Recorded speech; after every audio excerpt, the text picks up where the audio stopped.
Oi, pessoal. Vamos continuar a nossa análise da Lei de Defesa dos Usuários de Serviços Públicos, Lei 13.460 de 2017, e agora tratando de instrumentos que foram trazidos por essa lei para o nosso ordenamento jurídico.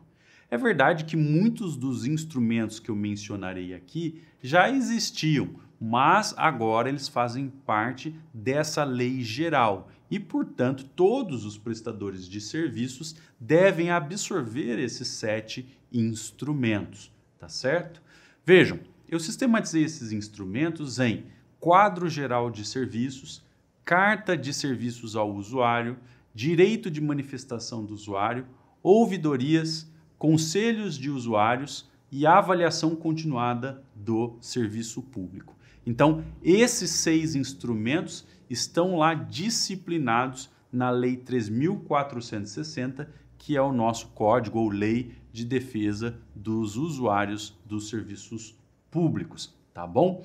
Lembrem-se apenas de que essa lei é uma lei bastante genérica e sucinta, ela só tem lá 25 artigos e, naturalmente, não há um detalhamento operacional de todos esses institutos. E é por isso que a lei, em vários momentos, deixa bastante claro que cada poder em cada esfera federativa deverá editar normas de detalhamento desses instrumentos para que eles sejam efetivos. Começando aqui com comentários aos instrumentos, vamos falar do quadro geral de serviços. Esse quadro geral nada mais é que um resumo de todos os serviços que são prestados por uma determinada entidade. Então é preciso que aquela entidade anualmente, pelo menos uma vez por ano, traga um quadro especificando todos os serviços que presta com os respectivos órgãos que cuidam daqueles serviços e, além disso, as autoridades administrativas que estão envolvidas naquele serviço. Tá bom? Então é muito importante que se faça essa sistematização dos serviços que são prestados num quadro geral, publicado no mínimo uma vez para o ano. Esse é um mapa, portanto, de todos os serviços que são prestados pelo Estado. Um segundo instrumento importante é o da Carta de Serviços ao Usuário. A Carta de Serviços tem uma finalidade mais relevante de informar o usuário acerca dos serviços existentes e também de como eles funcionam e como podem ser acessados. Então vejam que, de acordo com o artigo 7º da Lei de Defesa dos Usuários, cada ente deverá regulamentar a construção dessa carta de serviços e esse documento, na verdade, esse conjunto de documentos, embora a palavra seja carta, na prática nós estamos falando de um conjunto de documentos, deve conter informações precisas sobre todos os serviços oferecidos, sobre as condições de acesso, sobre as etapas de processamento de cada serviço, sobre a forma e o prazo máximo para a prestação do serviço, sobre a apresentação de manifestações dos usuários para os prestadores daqueles serviços, sobre padrões de qualidade e atendimento,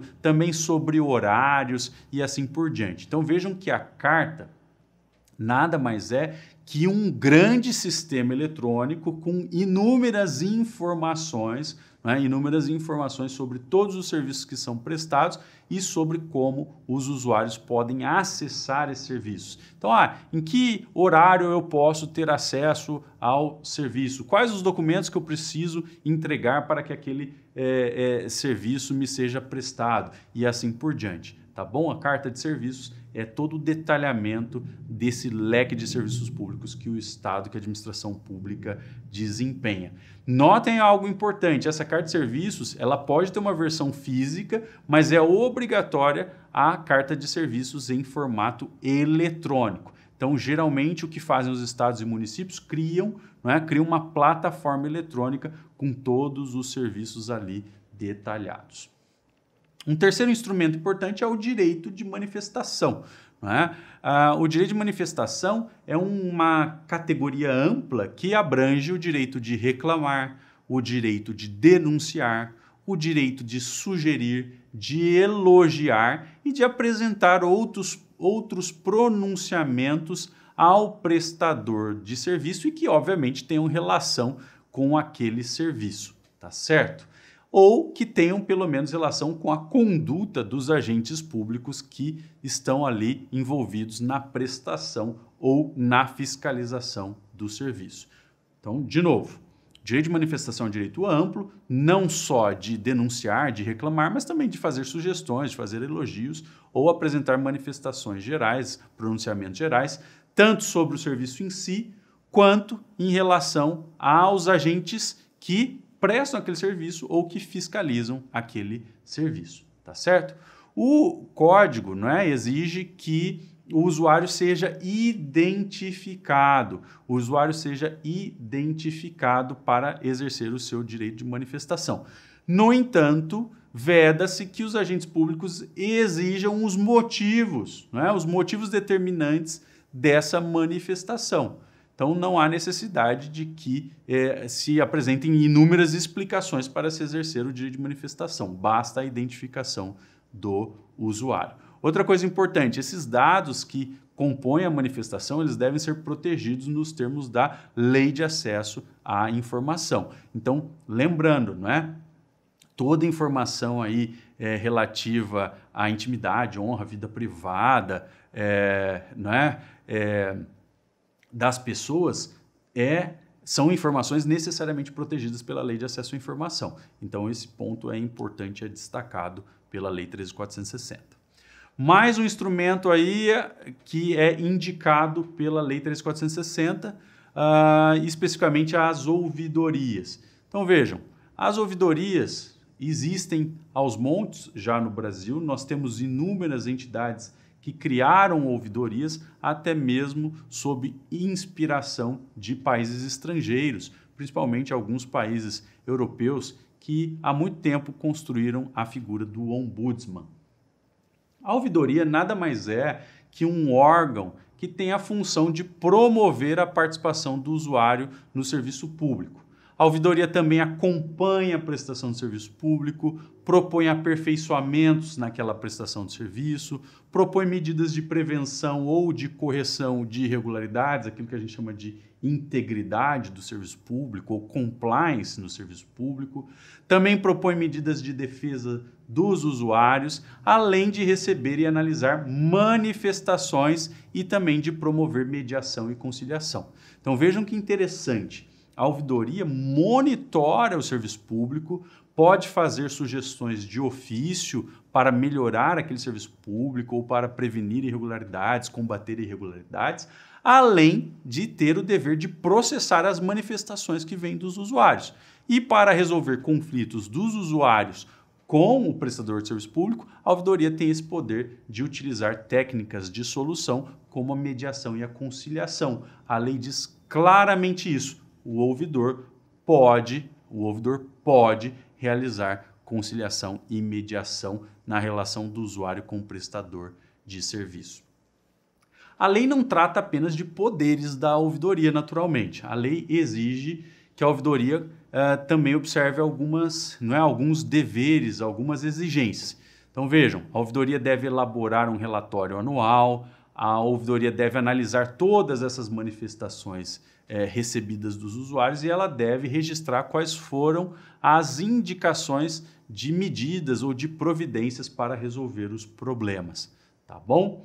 Outra coisa, no seu dia a dia, o ouvidor pode pedir informações para todos os agentes públicos que estão envolvidos ali na prestação do serviço. E o ouvidor está submetido não só aos outros mecanismos de controle interno, como também sofre um controle, se submete ao controle do Conselho de Usuários e ainda se submete ao controle externo, ao controle do Tribunal de Contas, por exemplo, ao controle exercido por uma Câmara Municipal ou pela Assembleia, tá certo? ou o controle realizado pelo Ministério Público. Então, o controle externo, ele vale também para o ouvidor. O ouvidor, ele é em si, não é, um agente público que exerce função de controle interno, mas ele não está imune aos outros órgãos de controle, nem aos órgãos de controle interno, aos demais órgãos de controle interno, nem aos órgãos de controle externo. Tá certo? Conselho de usuários, um tópico bem interessante, não é? A Lei 13.460 deixa bastante claro que os prestadores devem conter um conselho de usuários que será um órgão colegiado com função consultiva e basicamente formado por usuários das mais diversas categorias. Não pode o prestador escolher apenas usuários da mesma categoria para formar o conselho de usuários. É preciso que se garanta diversidade dos usuários no conselho. E esse conselho tem uma série de funções. Ele acompanha os serviços públicos, participa no processo de avaliação de serviços públicos, propõe melhorias, auxilia nas definições de diretrizes de atendimento do serviço, monitora a atuação do ouvidor. Vejam que interessante, então o Conselho de Usuários tem uma função de fiscalizar o próprio ouvidor e, inclusive, o Conselho de Usuários pode ser chamado, quando cabível, a participar do processo de escolha do ouvidor. Vejam também, né, que a lei deixa claro que os membros desse conselho, que são usuários necessariamente, devem ser eleitos num processo transparente e também num processo aberto a todos os usuários, tá certo? Então, não é possível que esse processo seja realizado de maneira obscura ou seja realizado de maneira seletiva, beneficiando apenas alguns tipos de usuários em detrimento de outros. E, para fechar, não poderemos deixar de mencionar o dever de se fazer uma avaliação continuada dos serviços públicos. Se nós olharmos o artigo 37, parágrafo 3º da Constituição, na redação dada pela Emenda Constitucional 19, nós verificaremos que a Constituição já falava da necessidade de avaliação dos serviços públicos. E agora, esse dever de avaliar o serviço público de maneira contínua existe também, aparece também na Lei 3.460, mais especificamente nos artigos 23 e 24. Então, vejam, é preciso que haja uma avaliação continuada dos serviços públicos, compreendendo análises sobre o grau de satisfação do usuário, sobre a qualidade do atendimento, sobre o respeito a compromissos e prazos, sobre quantidades de manifestação dos usuários e sobre medidas que tenham sido adotadas para aprimorar o serviço, para torná-lo cada vez melhor, aproximando do conceito constitucional de serviço público adequado. Vejam também que interessante, diz o legislador que a avaliação deverá envolver, no mínimo, uma pesquisa de satisfação anual a ser publicada na internet. Então, é preciso que anualmente os prestadores façam uma pesquisa de satisfação com os usuários para verificar como os usuários enxergam a prestação de serviço público, se eles sentem e entendem que a prestação é efetivamente adequada. E notem que deve-se criar, com base nessa pesquisa de satisfação e nos outros dados, nas manifestações dos usuários, um ranking com os órgãos que tenham recebido o maior número de reclamações. A lei deixa isso muito claro. Deve haver um ranking em que se indiquem os órgãos que receberam o maior número de reclamações. Óbvio, eu estou falando aqui de coisas interessantíssimas, avaliação continuada, pesquisa de satisfação, ranking de órgãos, mas é óbvio que a gente não observa sempre isso na prática. Ainda no Brasil, infelizmente, um grande número de instituições não implantou esses instrumentos previstos aqui na Lei 13.460.